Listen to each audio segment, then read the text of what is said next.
Gurur Brahma, Gurur Vishnu, Gurur Devo Maheshwara, Guru Sakshat Parabrahma, Tasmai Shri Guruve Namaha, Tasmai Shri Guruve Namaha. Shitau Shat Panchashat Dvisamadhik Panchashadudake Hutashe Dvashashti Chaturatik Panchashadanile Divi Dvishatrimshan Manasi Chatushashtiritiye Mayukhasti Shama Upari Tava Padambujayugam. This shloka is beyond understanding. Let me clarify. Beyond understanding. This shloka cannot be understood. Why?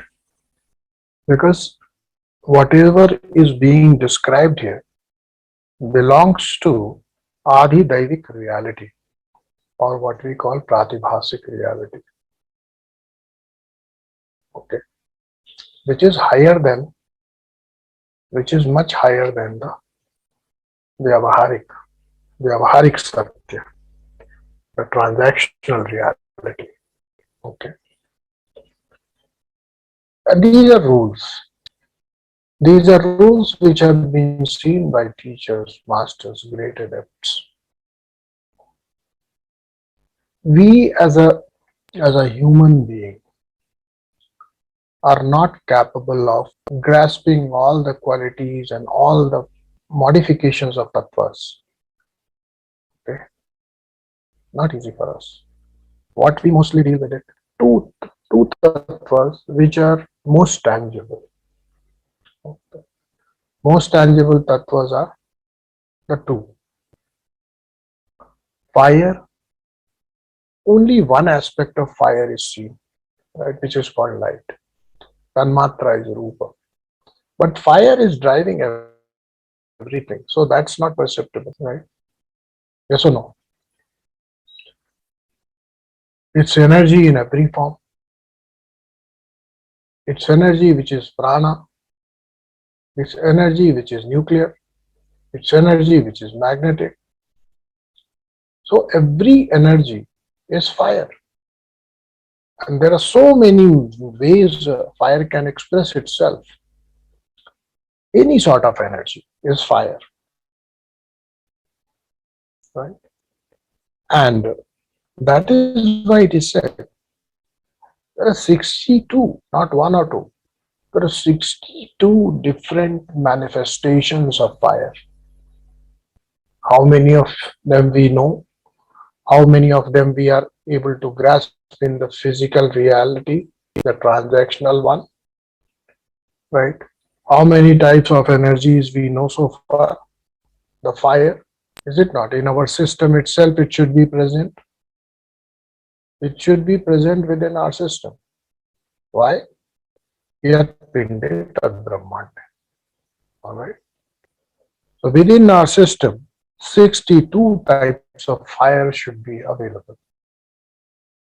And 54 types of air movements, what we call air. 54. It's mind-boggling. Correct or not? 54. And then it is said that there are 72 types of manifestations of ether. How many? Akasha manifests itself in 72 ways. So the most tangible tattvas, as far as we are concerned, are two, Prithvi and Jala. Yes or no? Even air, what we perceive is kind of unknown to us. Why? Because the same air which when it starts moving within our system, you can't say that this air has become prana, this air has become apana, this air has become samana, and so on and so forth. It's the same air. And here it is being said that 54 types of air. And our basic system depends on what? Two gross tattvas. Air is subtler, even subtler than fire, by the way, right? And therefore, we should always know that as far as human body, human mechanism is concerned, there are only two, two categories are important. One is Kshiti, which is earth, manifestation in the tangible reality, earth,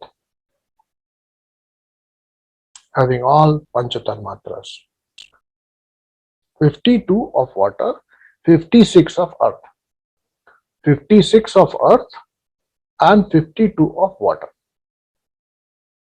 Correct? This is what we are made up of. This is what we generally deal with. And this is what we will be generally propitiating. This is what we consider. Now there are correlations. These correlations are there as far as this sum total of these two mayukha. Mayukha means the rays coming out of a particular tattva. Rays means what? One source of light, one source of magnetism, one source of electricity or electrical, what you call electrical charge, radiates. We assume that it is radiating rays. That's our concept, right? Here it is not only rays, it's all manifestations of that particular element in different dimensions, not only physical reality. You see, there are three levels of reality. We all know Adi Daivik, Adi Bhautik, and Adhyatmik. Adhyatmic reality is one. Adi Bhautik and Adi Daivik realities are differentiated, where Adi Daivik is the basis for Adi Bhautik, which means the physical reality is dependent on our internal reality, which is created first. So these are the two in which our whole system is going to be. The first two mayukha, the first two groups of expressions are important for us. 56 of earth and 52 of water. Sum total is how much? What is sum total of this? 108. Okay. Correct, Poonam? 108. And you must have seen 108 can be arrived by many other equations. For example, 108 can be arrived by considering 27 nakshatras, 27 nakshatras and 4 padas or 4 divisions of each nakshatra. 4, because each nakshatra has 4 pada. Pada means legs, legs means segments, 4 segments. 27 multiplied by 4, how much it is? 108, right? Our whole spiritual, at least Indian spiritual system, they believe that each mantra should be chanted 108 times, right? That's the minimum, 108 times. While it may be suitable for us to assume that 108 covers all the padas or all the steps of each and every nakshatra, and therefore we are placing the mantras on different padas of nakshatras, right? And then further there is another view that there are 108 chakras within this body. Okay. 108 chakras within this body. Highly educated and highly intellectual people who can create 1 or 2 more chakras, maybe say 112 chakras are there and 4 chakras are outside of the system. 108 within the system and 104 beyond the system, which is of course beyond the tangible boundaries of our being. So 12 chakras. Some will say 114 chakras. But there is no confusion or there is no argument about that. It is definitely beyond 100. There are more than 100 chakras. In this system, if we believe that there are 108 chakras, they also correspond to two things, two tattvas combined together will give you 108. Okay, 108. So these are the mathematical understanding. But what is it that in what way Earth expresses itself in 56 ways? Water expresses itself in 52 ways. We don't know. So who can explain it? No one. Only you have to get down to this experiential understanding of it. Then only this will be clear. You would be feeling as of now that the earth can be expressed in only one way. Earth is earth, right? And we know Agni of 3-4 types. All our researches are based on the 3-4 types of Agni. Electricity, magnetism, gravitation, and what? Maybe any other. At least 3-4 types we know. Light, which again electromagnetic. So, but it's a specific band. I don't know how these numbers have been arrived at. I don't know. If you ask me, do I know? I don't know. Let's not fool ourselves that I know and you don't know. Even I don't. So, whatever I know, from that I am telling you that as we move in experiencing these tattvas within, in the sadhana, various expression of these tattvas are known. Various expression of these tattvas are known experientially within. Okay. For example, think about it. Those people who initially tried to know that there is one vayu, one air, that homogeneous air, when it is moving in the atmosphere, it is called vayu. But the moment it comes in contact or it comes within Dvadashanta or the 12 fingers of our being, it becomes prana vayu. And then we say further, someone has experimented and experienced that this vayu doesn't remain one when it enters our system. This one prana vayu becomes minimum 6 vayus. Then again they will say, no, there are 5 more vayus. So 10 vayus everybody has known. You see, Nag, Krikar, Devadatta, Dhananjay, etc. Again 5. So 5 here, 5 here, 10. 10 vayus we know. Each one of us know. At least their functions, how that particular vayu is helping us, one in belching, sneezing, flickering of eyes, and so many things, right? And how these 5 main upavayus, what we call prana, apana, samana, vyana, udan, how these variation or the rays or mayukha of the same vayu are driving the system, different functions of the system. That much everybody knows, at least documented, knows, doesn't experience. Okay, as far as is there, you experience only 2 vayus so predominantly and some upavayus. Prana, apana, these are the 2 which are very much experienced. Apana, every day in the morning when the nature's call or whenever defecation or urination has to be done, this is the vayu which becomes active. Prana is always active because it is circulating it is giving energy to your heart and blood is being pumped, etc. Otherwise, even you don't know experientially. For that, you'll have to put your sanyama. This word is from yoga.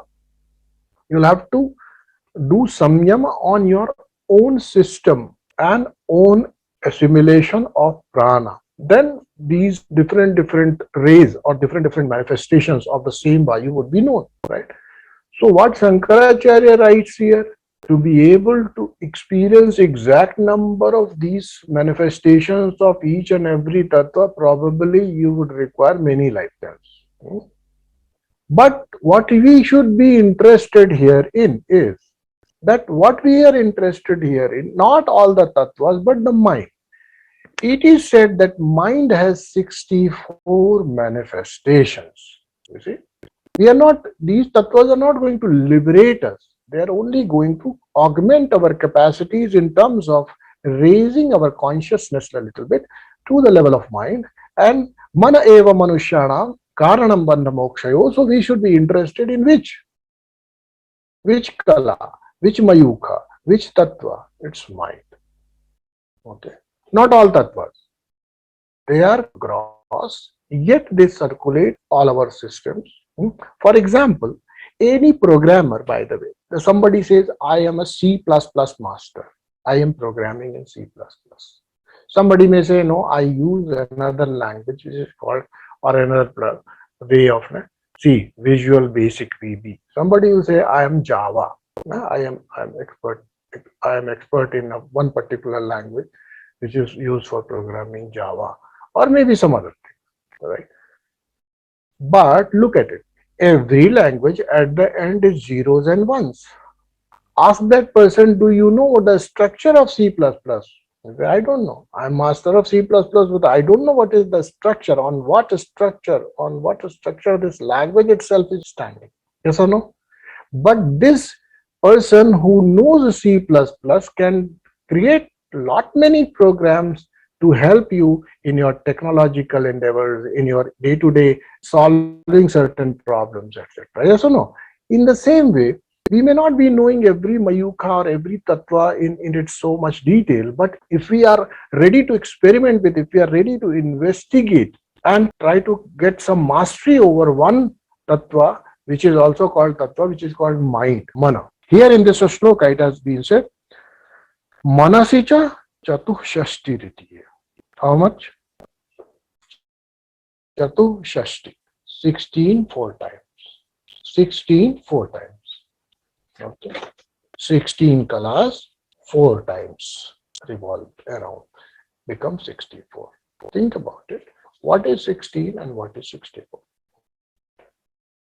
Did anyone try to contemplate over this? What is 16? What is 64? Are we interested in 64 or are we really interested in 16? Anyone? 64. Usually we are on our mind, and this is the number for the Agna chakra, the essence of mind.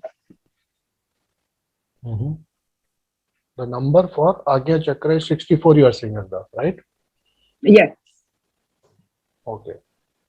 That may be a course material which you might be exposed to during your different type of healings engage yourself with. But anyway, let's move to another understanding. Anyone else? 16, Acharya, I think 16 number is very important. There are 16 phases of moon, and moon directly affects our mind. Correct. Maybe something to do with that. Definitely. And I'll tell you about that. Anyone else? Yes, Dr. Nitin. Thank you. Anyone else? Anyone else would like to give it a try? What is it? Whether we should be interested in 64 or should we be interested in 16? And then, yes, Dr. Nitin has pointed out that there are 16 phases of moon, and therefore let us be concerned about these 16 and then try to derive what is 64. That's one. And that's quite logical also. Yes. Alpana wanted to say something? Acharya Prakash here. 64 are the kalas of the mind. Okay. And kalas are like those are kanchukas, right? So it is difficult to anchor them. Yeah, kalas are kanchukas, not in the exact way that kalas are kanchukas. Kala is a kanchuka. That is, of course, a capacity. Yet, when we are talking about the mayuka or the rays of the mind, it's a different type of expression. In Sanskrit, a same word may have different meanings. Okay. Right? Yeah. For example, there is a word Saindhava, let's say. The word Saindhava means a horse, and the word Saindhava means the salt. So if somebody asks you about give me Saindhava, then which You'll ask, well, do you need a horse or do you need salt? So you'll have to decide. Yeah. If he's sitting on dining table, having lunch, dinner, whatever, he definitely requires the salt. If he's outside and trying to move out, probably he requires a horse standing at the door of his house. Yeah. Correct. So the same way, kala also means, kala also has different meaning. The word should not be confused that kala is a kanchuka only. Okay. Yeah, it is one of the way to express that kala is a kanchuka. Yes, it is. Everything is a kanchuka. You see, we are interested in kanchukas which are the ultimate kanchukas. But look at the kanchukas which we have created at the level of ahankara. So many personalities you have created around yourself. You are a father, you are a husband, you are a son. Are these not kanchukas, by the way? These are the kanchukas. These are the coverings around your subjective ego. This pita, putra, pati, mitra, shatru, व्यापारी, बड़ा आदमी, छोटा आदमी, सेठ जी, है ना, भिखारी जी, all these are coverings. These are objective egos. And this objective ego is a covering on subjective ego. So this is also a kanchuka, by the way. When you drop all these identities, what do? You drop the kanchukas at the level of ego, right? So kanchuka definitely means covering, but kala should not always be referred to as kanchuka here, at least, right? It is mayukha, not the kala. Okay. Yeah, mayukha means the rays. One source, one object, one entity expressing itself as main. Okay, numbers are told. Okay, yes. Anyone else? Acharya, from my side, only about me, I am not even understand that I'm talking something related to the subject or not. But mostly I am intuitively connected with the 72, which is explaining about the essence of ether and works with the Vishuddha. In my understanding, everything comes from ether, which is nothing almost, and start from zero. Okay. And even in computer science, I believe the number 1 and 0 and 1 is done, and they are only working with 0. Probably the IT people, they know better and explain. Okay. You see, as we are interested only in our mind, and therefore we should be interested only in 64. Let's say, try to understand what is 64. As Dr. Nitin was pointing out, that actually the mind has been found to be connected with the moon. Okay. In fact, the Virata Purusha, from whose body the whole cosmos has been created, okay, and that's the Vedic mantra, Om Chandrama Manaso Jatas Chakshoho Suryo Vajayat, etc., etc. Right? So here it means what? Chandrama Manaso Ajayat. Okay. Chandrama was created from the mind of Virat Purusha. Okay. From the mind of the Virat Purusha, the Chandrama, the moon, the physical moon was created. Okay. And therefore, it is a good line to investigate that. Good line to investigate. Because Vedas are also supporting it. And by the way, Tantra is also supporting. Let me tell you. Sri Vidya is also supporting.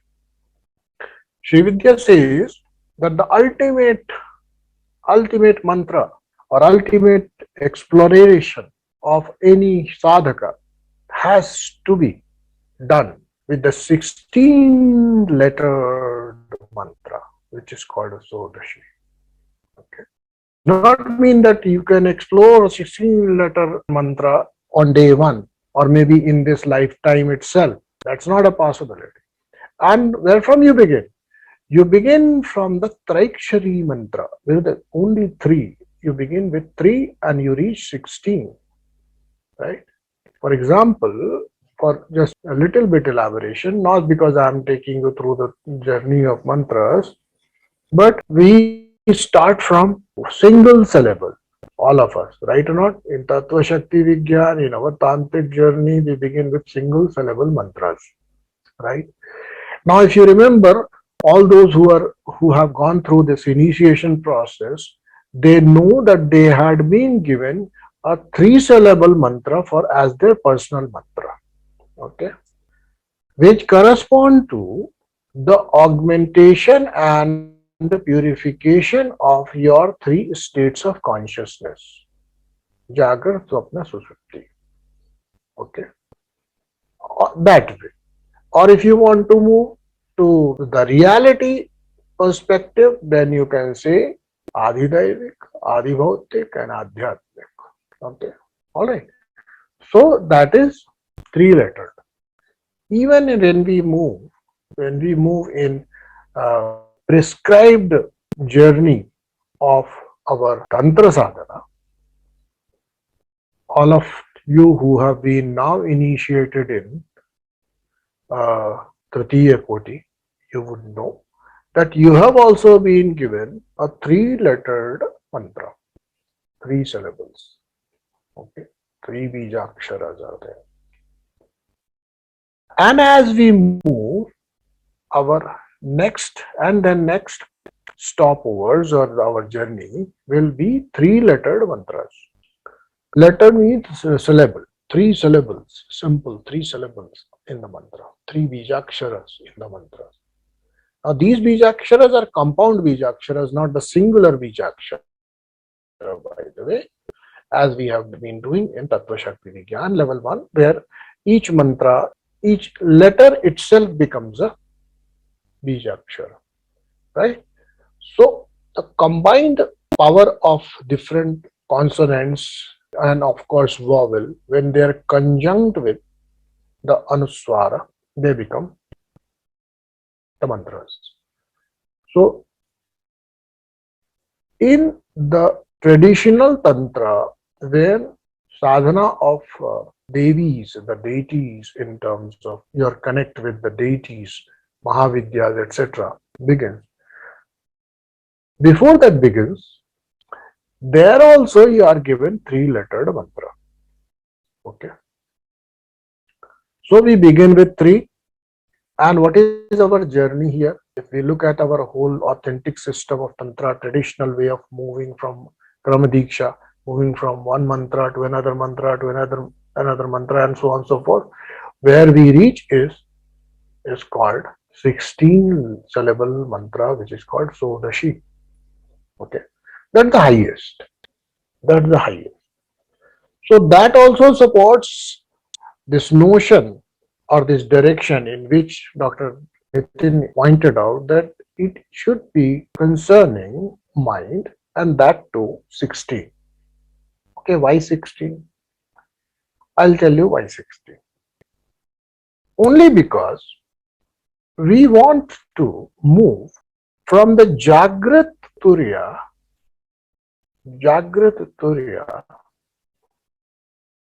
to Turiya. Okay. That means if we take only 4 segments of our consciousness, 4 levels of consciousness in which we oscillate, there are 3 which are in the periphery, and there is 1 which is at the center. Okay. So you begin from 3, reach the first, which is at the core, right? Which is called a Turiya, 4th. One day Dr. Nitin asked what is Turiya. I explained him, and now I'm going to burst that whatever I explained is correct and not correct both. Okay.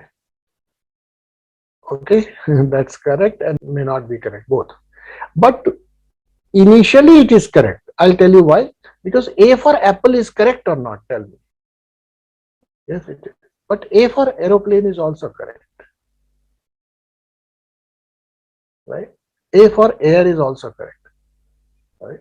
So you can't say that A for apple is correct, A for aeroplane cannot be correct. Only on that line. So yes, Whatever I explained in when I was telling you that what is Turiya, that is correct. But when I said it is, I'm not getting into that answer yet. Dr. Nitin would know. When I said that you are that, the question will be which me? There are so many me's. There are so many I's. Right? There are so many V's, so many me's. There are so many I's. See, there is one I which operates in the waking world. And for that matter, this one I which operates in waking world assumes so many I's. We really switch to one I to another I so much. The I becomes a mother, I becomes a wife, I becomes a sister, so on and so forth. So this single I which was operating in the waking reality becomes many. Even though there are differentiated experiences of this, I say take it as only one I. Why? Because now this I in different roles or different manifestations, it's not dealing with anything different. It's dealing with the tangible world. So that's one. Another one is dream I. Another one is sleep I. Right. Another one is the I which experiences all of this and is witness to all the three. Right. Now, this I, which is now witness to these three, is concerned with something which is other than him. Okay. So, if this I is to be experienced, which is experiencing the otherness, cannot experience self. Turiya is a little difficult to gauge. Okay. The moment you become aware of the other, you have moved away from yourself. If you are experiencing something which is surrounding you and only in that reference you are defining Turiya, then you are away from Turiya. So that's why Dr. Nitin, you are it, but there is more to it. Is it clear? Before I proceed, let me clarify that. All right, Dr. Nitin? Yes, Acharya. Okay, okay, okay. So let's move further. So yes, there are 16 things, 16 ways in which our mind moves. Now for that, you have to live the life of a sadhaka for quite some time. I'm not saying lifelong you stay like a person who is experimenting with in a very, very scientific way, calibrated way, in a structured way on any given subject all the while. You see? See what happens even in our normal studies also. We are asked to follow a structured approach. Even while we are in research, having done post-graduation, you enter into research. When the research is done, after the research gets complete, you are awarded doctorate or whatever. And after that, what you are supposed to do? You can further become a thinker in that particular field, and that will not require you to engage a guide upon you. You see? Understood. So the level of thinking, you become a free thinker after that, and you are given that liberty to think freely the way you like and present your understanding about anything. Am I making sense? Which means even in the field of sadhana, you are required to follow a structured approach for some given time, and that needs to be followed in toto. You can't say, अभी सुबेरे वाला ध्यान नहीं किया तो क्या हुआ? If I have not done the morning meditation, how does it matter? I'll compensate with something else. And I can tell you, you may say, अभी क्या है कि if I have not done my language, but I have studied mathematics, can it be possible? Or maybe I have studied language, but I have not studied mathematics. Is it possible that you clear your exam? Not possible. So please look at it. The structured approach has to be followed in toto while you are given that regime. And everything which is taught here is only to augment your capacities and make that experience wholesome. Swara Yoga is not being taught that in another course, another program, theek hai, kar lo bhai. No. You're wrong. What we call money? Dwindling, swindling, what is the word? right? We don't create programs for that. We create programs only to augment your capacity. It's not created for revenue generation. It's only to, the programs are created only by looking at you and see that where this program might help you, right? And that has to be authentic. At least when we are dealing with authentic system, it needs to be authentic. So Swara Yoga is being taught what for? As a teacher, we understand that it is necessary for you to experiment with swaras in order to understand your mind much better. Okay. The concept of 16 will be much more clearer only if you have engaged yourself in swara sadhana. Right. So when you do it, you know that each day in fortnights and different dates, each hour, each hora, you have to see the quality and manifestation of mind and connected with the date, connected with the tithi, connected with the lunar cycle. That allows you to have a closer look at your mind and be surprised at it, be filled with amazement that I thought that I was the master of my mind and my mind was free, but my mind seems to be completely bound by the movement of mood. My mind is not free. We may say we are free thinking individuals and we are having all the thoughts, but only when you observe the swaras along with the tithi, nakshatra, etc., you would know, no, this type of thought comes only in this tithi in this way. This is the lunar expression and this is my mind's frequency, mind's reverberations. Are they so related? Yes, they are. So when you start observing your mind in this way, you would know that there are 16 types of manifestations of mind, and each day your mind's hue and tonality is different. On some days you are more awake than the others. Okay. On some days you are more alert than the others. Some day the stupor is too much. Some days it is less. Right? We did not take you through lot many fasting experiences except the one which we had given to you in Chandrayana Vrat. See, there also it is called Chandrayana Vrat. Although when we began Chandrayana, we did not link it with what is the lunar cycle, but the concept is the same. Why? Because when you are hungry, you can't think of anything but you are concerned with something which is happening within your body. Can you be thinking of going on a shopping spree when you are feeling hungry? Not possible. So that means what?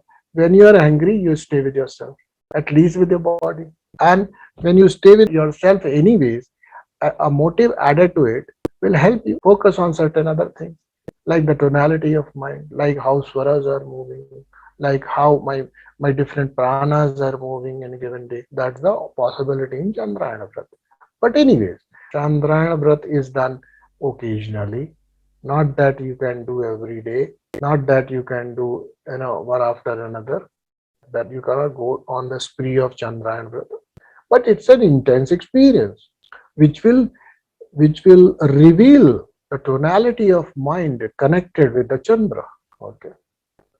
And once we are aware of it, that this is our mind, I thought I was a free thinker, I thought I was in charge of my thoughts, I thought that the thoughts happen randomly.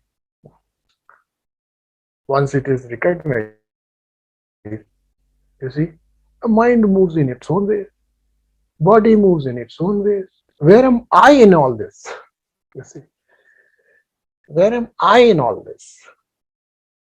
Then what is this I? Mind also seems like a part of machine. It oscillates in 16 ways and 16 hues mostly, right? And if you watch them closely, you would find that not only 16, but it is 64. But to begin with, you have to become aware of its 16 hues and tonalities. That's one. Sadhana begins there. And therefore, Mayukha or the rays or the expressions or the modifications, let me use another word, of mind in 16 different hues, colors, vibrations, frequencies, whatever you may call it, is important to be studied by a sadhak. Why? Once he becomes clear about the quality and tonality and the set of the mind and its linkage with the moon, he becomes perfectly sure that he is not the mind, he is the observer of the mind. Mind continues to dance in its own tune. Got my point? So, by observing the mind, now, first time you are capable of becoming more and more aware of your own presence despite mind, beyond mind, as an observer of mind, as a keeper of mind. This is sadhana. Got it?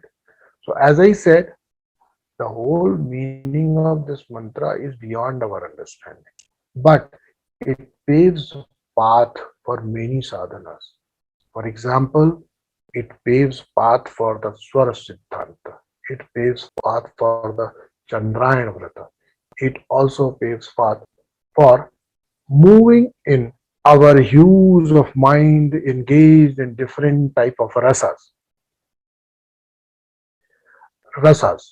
And it's not a coincidence, by the way, it's not a deviation that all the Tantra masters are said to be a good vocalist, or even they are into Natya Shastra, which is called theatrics. Right? Abhinav Gupta, by the way, he was great musician. If you ask musicians and theater people, they will tell there are Navarasas. There are 9 rasas. Right? Rasas means, how do I tell you? What is a rasa? Rasa means a tonality of mind. Tasting the experience of something other than you in a particular hue, particular band of experience. That's called rasa. For example, there's the one rasa which is called a Veera rasa. Veera rasa means when that rasa is tasted, you will be filled with enthusiasm and bravery and courage and all that. That's called Veera rasa. In the same way. So there are Navarasas. Navarasas are also to be seen in the same light. If you can't find out the 64, if you can't find the 16, become available to the rasas, the bhavas which you're feeling. You can at least focus on, try to feel. How am I feeling? And did I not tell you your own sadhana is continue to gaze, how am I feeling? And then classify which rasa. And I'll tell you, there will be a shloka coming later in the Saundarya Lahri itself where Navarasas are going to be defined. It's not out of place. It's not just a addition that the book need to become long and therefore some more material needs to be put in. No, they are all important. 64 you can't understand, then try to understand 16. 16 you can't understand, then try to understand 9. 9 you can't understand, then try to understand 3. Okay. These are the ways to investigate. Self-investigation is the main objective of any spiritual system. Tantra will give you various ways to begin. See, that is what old Saundarya Lahri is going to introduce us to, not in a very direct way, rather in a hinting way. You need interpretation. You need a person who has been to at least some of these to be able to tell you something about it. That's it. Right from the Shloka one where it was said, Shiva Shaktya Yukto Yadi Bhavati Shakta Prabhavitum, there itself you should have seen. How does it concern me? Try that. Try that. You may not understand all the Mayukas, and therefore I am saying, don't get interested in Mayuka of or rays of earth, water, fire, ether. Why? Because they are much away from yourself. Only when you have the caliber of a master, you will probably would know that how many Mayukas or manifestations of these gross elements which move from gross to subtle, they become subtler. But look at the advantageous position of mind. Though it is subtlest of them, all 5 tattvas, the mind seems to be subtlest. But see the advantageous position of the mind. It is closest. You don't have to go anywhere. to study about mind. It is available. And it is directly experienced. You don't need to put microscopes and telescopes and all sort of scopes, right? And giving you so many scopes is out of scope, right? What do we need? We need to go back and become available to what is upfront being displayed here. And that is what? That is our mind. Now I'll give you a minute break in which you try to see what is your mind's mood.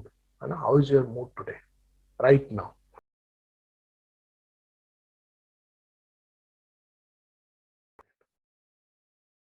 So how do you feel? Most of you would be feeling all right. Okay. Now, when you're feeling all right, look at your swara. Look at your swara. Which swara? You'll find, ये तो सुषुम्ना चलता है. Most of you will say, both are running. If we stay observant, we will recognize this. We recognize many things only at the right age, at the right time. That is our belief. No. You can become aware of those things even now. You don't have to become old to know what happens in that age and so on and so forth. But all wisdom will come, only the wisdom tooth has manifested itself in your oral cavity. No. The wisdom is not the birthright of that person who has wisdom tooth in his mouth. You also have equal opportunity. And that opportunity is opened, that window is opened only when you become observant, right? Observant, aware. Right? And this awareness is the key. We don't recognize. We are not enjoying this world. We are not enjoying this world. We are getting consumed by this world. Only if we become observant. And the more intense is our engagement with the world, higher, the bigger, the brighter, the more fierce is the flame, which means fuel is abundantly being consumed. You are the fuel. You means, of course, your senses, your body. So, your rakta, rasa, majja, meda, virya, ojas, everything is getting consumed. And the best way to live is to conserve that. Okay? To conserve that. We hope to bring in moderation in things, right? Only moderation is being talked. Forget about the old diktat of thou must not. ये सब तो खत्म हो गया अब आजकल. Nobody talks in that language. Teachers are also very lenient. They would not tell you that ये नहीं करना है, ये करना ही करना है. They have become lenient only to run their shops. हमको भी अपनी चलानी है तो हम भी ऐसा नहीं बोल देंगे आपसे. करो भाई जो करना है करो. लेकिन बिकम मॉडरेट, है ना? हम भी यही कहेंगे. ठीक है, अब हमने ऐसा कह दिया तो हमारी दुकान ही बंद हो जाएगी. आप लोग भी चले जाओ. अब आज से दीक्षा हो गई, अब आज से कुछ नहीं होगा कि नहीं भाई दीक्षा हो गई कोई बात नहीं, अभी अनुष्ठान करोगे तो कुछ नहीं होगा. ठीक है, तो थोड़ा थोड़ा, लिटिल लिटिल, थोड़ा थोड़ा we begin and you accept it because you get a sense of accomplishment after doing it. You feel good. You feel, yeah, you have some control. And also saying, when you are able to say no, it's a position of power. Yes or no? So that's the need of a sadhaka. A sadhaka must try to become aware. And when awareness grows, we fully recognize that we are not enjoying the world. The world is enjoying us. Right? We are not consuming things. We are getting consumed by things. We are not enjoying people. We are being consumed by the people. Right?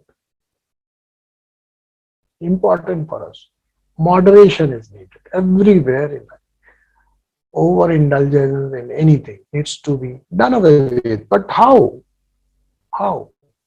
Only when you become aware. So this shloka, while it is very technical to discuss all the aspects, if you want, I can give you the list of all Mayukas named. What are 56 there? What are 52 there? What are 72 there? And all that. But how does it matter?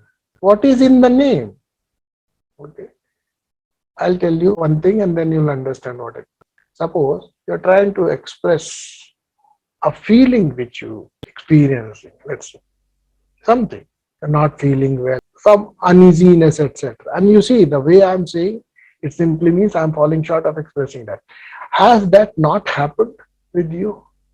That whatever was happening means whatever was being experienced, you fell short of words to express it.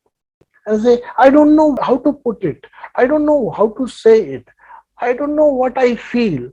But I'm not feeling good. At the end, we say, I'm not feeling good. Then explain, please explain, give it a name. No, I can't give it a name. But you see, I'm not feeling good. I'm feeling different. Have you used these words? These words means what? You're experiencing it. And it may have a name. You don't know the name. How does it matter? You have anyways felt it. The Mayukas are real. The 64 Mayukas of the mind are real. You may have a name, you may not have a name. But you experience it. And only with observation, you can give it a name. Feeling number 32. Today I was experiencing feeling number 32. And suddenly it changed to 21. You can give your own names. The numbers will become not more, not less, at least this much. As much as awareness we can develop, we will understand these shlokas. These shlokas will be able to seep in as our understanding. All right? Okay. Question. This much is enough. Okay. Acharya, you said 16 multiple 4, which comes to 64. What does that 4 stands for? What is that 4 meaning? Anyone please explain? I think I did give a hint. I may not have been direct, but I did explain it. Dr. Nitin, समझाइए, कोशिश करिए. Her voice was breaking, Acharya. I couldn't get the question clearly. Her question was, you explained 16 and then you said into 4 multiplied by 4 is equal to 64. What is this 4? Yeah, Padmini to everyone. 4. Jagrati to Turiya. Yes, you're right. 4 is the states. The 4 states. The state of the mind? Yeah, okay. 4 bands of consciousness. Right? There are 4 bands of consciousness, Jagra, Swapna, Sushupti, and another one, higher one, which is called Turiya. Yeah, and that is why, Dr. Nitin, just to add a cherry on the top of your understanding of Turiya. We are not Turiya, we are Turiya Tita. And that also a word. Okay. But Turiya is beyond all these 4 states. Yes, we are beyond all that. Shiva Shakti Samarasya is beyond Turiya Tita. Okay. So, but to begin with, you can't say this 4th state does not exist. 4th state does exist. And only when we have experienced this 4th, the other possibilities are open. This experience of 4th is basically a recognition of an entity which we are at the level of what you call ahankara or prakriti or purusha, that triad somewhere you experience, right? At the level of purusha, at the level of prakriti, at the level of pure ahankara, whatever you experience can be experienced at the Turiya. Okay. That's called self-realization. But Turiya is not pure Turiya always. Turiya is also Turiya, Jagrat, Turiya, Supta and all that, And therefore, Dr. Nitin, I think you attended Shiva Sutras, right? where this was discussed. Yes, I did. I did, Acharya. So Turiya is not the singular, monolith of its consciousness, monolith level of consciousness. Turiya also has various levels. On different levels of Turiya, you experience different aspects of yours, right? All right. So while others are having 4 subzones, Turiya has only 3, right? Yes, Acharya. So what does it mean? It simply means 3. 3 means what? Ahankara, Prakriti, Purusha. Okay. So in the level of Turiya also, you experience different levels of your own existence. So that is why you are not a Turiya. Okay. But you are the Turiya. Okay. Subjective ego, which we call Ahankara. Ahankara is not that I-ness only. By the way, Ahankara is a tattva. I did explain little bit about it. I told you, Ahankara is that tattva which keeps these 5 elements and the prana unified while you are not there in your deep sleep. Okay. In your deep sleep, your objective ego vanishes, yes or no? But Yes. one ego continues to work. That is subjective ego. The subjective ego is that force, is that glue, is that cohesion which keeps the tattvas and indriyas and the display intact. And that is why when you come back to objective ego again, you experience the same play, the same body again. Otherwise, you will sleep as a human. I mean, get up as a bull also. You can sleep as a man and get up as a woman. Why?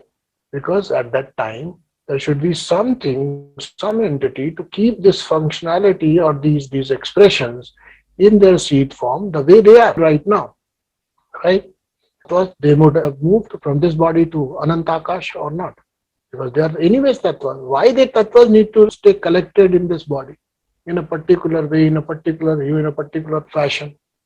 Only by way of Ahankara. Therefore, Ahankara is the true owner of this body. Why? Till the time that continues to operate, this body stays in shape.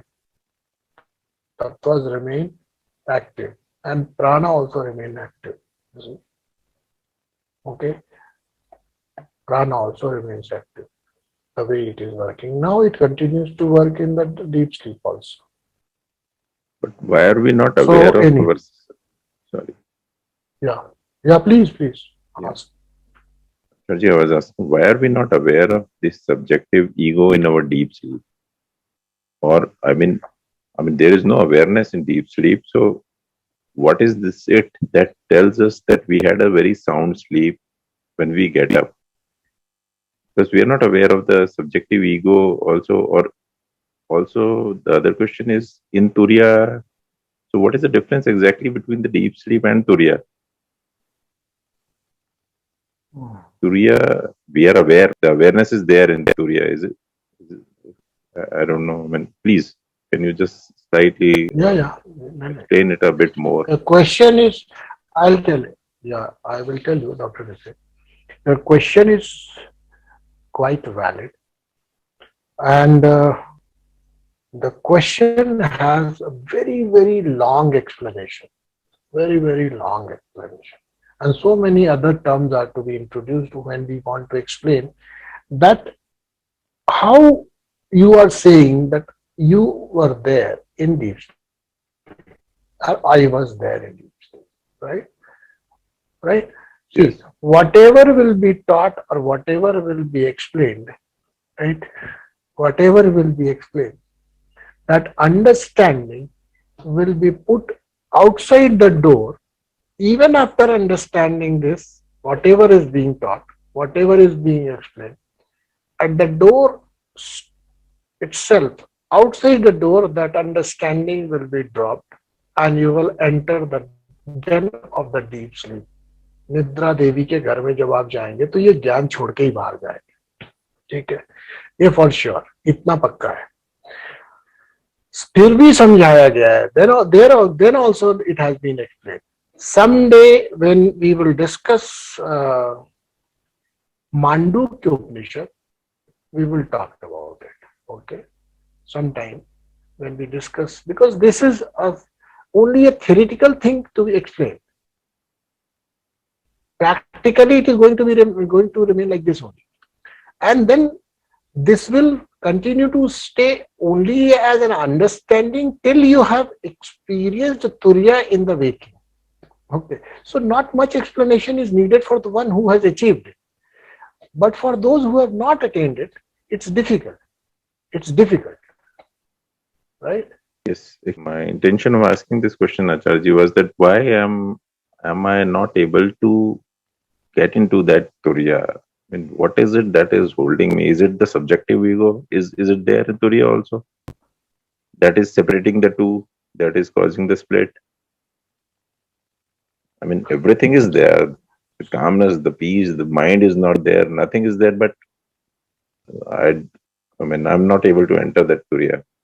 So what is it that is holding me back? Don't worry. You are not entering the Turiya is not the right word. Okay. Right? You are not entering the Turiya is not the right word. You are standing there, but the absorption, the diving into that experience is not happening. Okay. You can't say that I'm not experiencing it. Someone who is standing at the banks of the ocean is also experiencing ocean only. Someone who is far away can't say that I have experienced ocean. Experience of ocean is different for the person who is standing at the bank and the one who has dived into it. Okay, so don't worry about it that अभी मेरे को हो नहीं रहा है, सब हो रहा है, सब ठीक चल रहा है, सब बढ़िया चल रहा है. The point is of absorption. Point is of letting go. ठीक है. अब the point is of जब मैं था तब हरि नहीं, अब हरि है मैं नहीं. Point is of vairagya. Point is of your attachment with the world, with your own identity. You may say, I have dropped it, and therefore I must enter. Therefore I must enter Turiya, because I have dropped all my attachment. Well, that's the only problem. When we have even slightest of attachment, as much is the attachment, and that much we are not able to enter the experience. Okay. अभी क्या है कि आप कहेंगे attachment उस समय तो नहीं है, तो हमारी वासना रहती है. इसलिए पतंजलि योग सूत्र में इसलिए बहुत इंपॉर्टेंट बात है कि चित्त वृत्ति निरोध. बट वृत्ति नहीं भी हो तो वासना रहती है, राइट? कलरिंग रहती है हमारे चित्त में. There remains a sense of what you call importance, deep importance to the world. We have that. We have that importance for the world. So much so that even when we say we are not having it, we don't have any direct attraction of the world presenting to me, we're still strung to the world only. Why? The world is still important for us. That is why. Even Patanjali says that there are two types of vairagyas, and what we are stuck up at is apara vairagya. Okay. Apara vairagya is drishyanushravika vishaya vitrashnasya vashikara sangya vairagya. We think that we have attained our attachment. Why? Because at that moment we see nothing of the world, we don't hear anything of the world, we don't taste anything of the world, we are not at all interested in the world, and we say we are in meditation, we are in self-awareness, right? Yes, Padini, you can read. Okay. So at that point, we experience. Don't think that we don't experience anything. We are experiencing something very crucial and very important, even in this, what is called apara vairagya. Paravairagya is going to give you that experience. So Paravairagya is when the world loses its importance from our life and system altogether.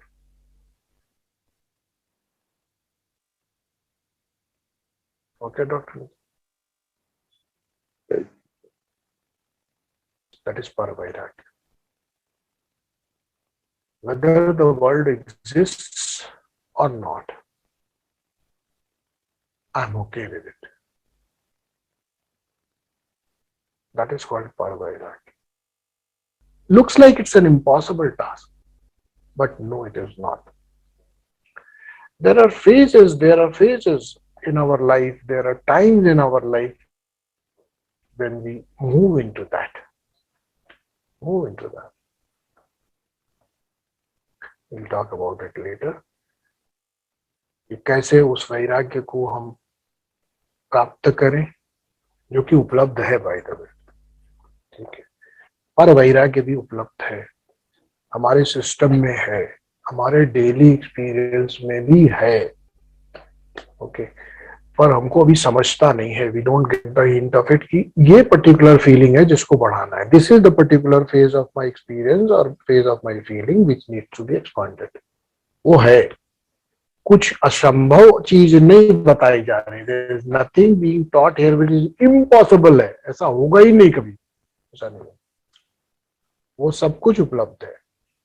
जैसे जैसे साधन बढ़ेगा वैसे वैसे वो बातें की जाएंगी, ठीक है। जीवन पे वो बातें नहीं की जाती हैं, और अभी भी इस ग्रुप में कोई होमोजेनिटी नहीं है, इसलिए मैं इसको इस तरह की बातों को 1 to 1 ही करना पसंद करूंगा। एक लेवल होना चाहिए हर चीज को डिस्कस करने का, क्यों? ठीक है, मेक सेंस? All right. तो बिल्कुल आप अपने आप को निराश न करें, डोंट गेट डिसअपॉइंटेड कि हमको तो अभी समझ में नहीं आ रहा है क्या हो रहा है। बिल्कुल सही हो रहा है, बिल्कुल सही हो रहा है। If you say that I for that moment period the world is not existent, I am aware, but I still feel there is something amiss. I do feel tranquility, I do feel calmness, I do come out of it, this experience of much rejuvenated, yes, but I feel like there is still something missing, is it not? As if ऐसा नहीं लगता कि आज आखिरी बार ध्यान किया, इसके बाद जरूरत नहीं। मेरी बात समझना, अगर ध्यान की भी जरूरत बनी रही तो ध्यान में और बाकी चीजों में क्या अंतर रहेगा, बताओ आप। वो रिकग्निशन अगर एक दिन होने से आपका काम नहीं हो, रोज रोज करना पड़े और बैठना ही पड़े, तो ही तो प्रॉब्लम है ना। यही तो दुनिया की प्रॉब्लम है और यही ध्यान की प्रॉब्लम है अभी। बोलो डॉक्टर साहब, समझ में आ रही है मेरी बात?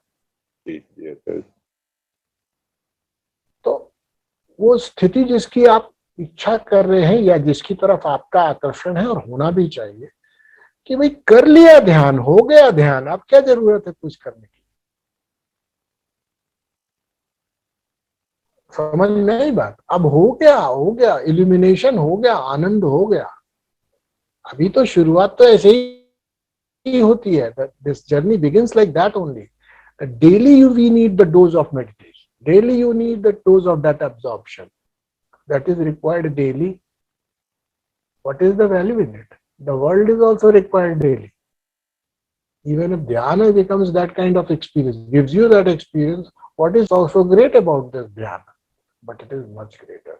You have come out of one very, very strong clutch of that shanti, that peace, that joyousness, that fullness, that feeling of contentment is no more dependent on the world. It's a quantum jump which has already happened. Now your joy is not dependent on anybody, any event. Yes or no? Yes. So you can't say that I have not arrived at anything significant. A pragmatic change has happened. Though it is still needed. रोज ही खाना पड़ेगा, ठीक है, चलाओ, जब तक रोज खाने का है तब तक रोज खाओ, ठीक है। अपने भी दिन आएंगे, ठीक है, alright. All right. Thank you so much for all your patience and lending an ear. Pata nahi. One or Acharya two. ji, when Yeah. this shloka has to be recited, the benefit of the shloka, Anytime. Anytime. anytime. All the time. Yeah. Anytime, all the time. This mantra is to be chanted for many things. One of them is said to be safeguarding the whole community or humanity from things which are spread worldwide, like pandemic, etc., famine, etc. And why so? This is the practical application outside. Of course, because it deals with all the mayukas of the tattvas, in which some sort of derangement has happened, and that is why so-called famine and such things happen. Worldwide things happen. Okay. Shiva. Pranam Guruji. Shiva Maharaj.